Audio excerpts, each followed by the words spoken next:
ಅಧ್ಯಯನ ಸಮಿತಿಗೆ ಅಲ್ಮಾ ಪ್ರಭು ಬೆಟ್ಟದೂರರನ್ನು ನೇಮಕ ಮಾಡುವಂತೆ ಮ್ಯಾಗಳಮನಿ ಆಗ್ರಹ. ಗಂಗಾವತಿ.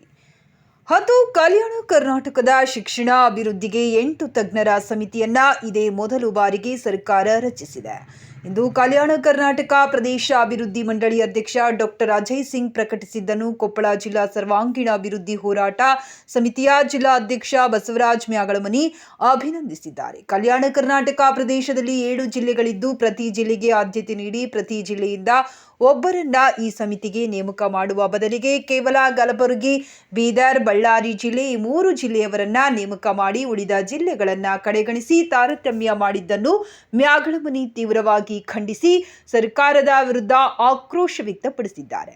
ಅನುದಾನ ಬಿಡುಗಡೆಯಲ್ಲಿಯೂ ಕೊಪ್ಪಳ ಜಿಲ್ಲೆಗೆ ತಾರತಮ್ಯ ಮಾಡಿರಬಹುದು ಎಂದು ಸಂಶಯ ವ್ಯಕ್ತಪಡಿಸಿದ್ದಾರೆ. ಕಲ್ಯಾಣ ಕರ್ನಾಟಕದ ಎಲ್ಲಾ ಜಿಲ್ಲೆಗಳಲ್ಲಿ ಹಾಗೂ ತಾಲೂಕುಗಳಲ್ಲಿ ಅನುದಾನ ಬಿಡುಗಡೆಯಾದ ಬಗ್ಗೆ ತಾಲೂಕು ಕಚೇರಿಗಳಲ್ಲಿ ಸಾರ್ವಜನಿಕರ ಮಾಹಿತಿಗಾಗಿ ನಾಮಫಲಕಗಳಲ್ಲಿ ಪ್ರಕಟಿಸಬೇಕು. ಶಿಕ್ಷಣ ಅಭಿವೃದ್ಧಿ ಸಮಿತಿಗೆ ಕೊಪ್ಪಳ ಜಿಲ್ಲೆಯ ನಿವೃತ್ತ ಪ್ರಾಚಾರ್ಯರು ಹಾಗೂ ಹೋರಾಟಗಾರ ಬುದ್ಧಿಜೀವಿಗಳು ಆದ ಅಲ್ಮಾ ಪ್ರಭು ಬೆಟ್ಟದೂರು ಇವರನ್ನು ಸದರಿ ಸಮಿತಿಗೆ ನೇಮಕ ಮಾಡಬೇಕೆಂದು ಮ್ಯಾಗಳಮನಿ ಒತ್ತಾಯಿಸಿದ್ದಾರೆ. ಈ ಸಂದರ್ಭದಲ್ಲಿ ಚಂದ್ರು ನಿಸರ್ಗ, ಜಡಿಯಪ್ಪ ಹಂಚಿನಾಳ, ರಾಘು ಕಡೇಬಾಗಿಲು, ದುರ್ಗೇಶ್ ಹೊಸಳ್ಳಿ, ಸಾಬೀರ್ ಹುಸೇನ್, ಬಸವರಾಜ್ ನಾಯ್ಕ, ಮುತ್ತಣ್ಣ, ಮಂಜುನಾಥ್, ಗುಡಿಗೌಡ್ರು, ರಾಮಣ್ಣ, ರುದ್ರಾಕ್ಷಿ, ಸೋಮು ಮತ್ತಿತರರು ಉಪಸ್ಥಿತರಿದ್ದರು.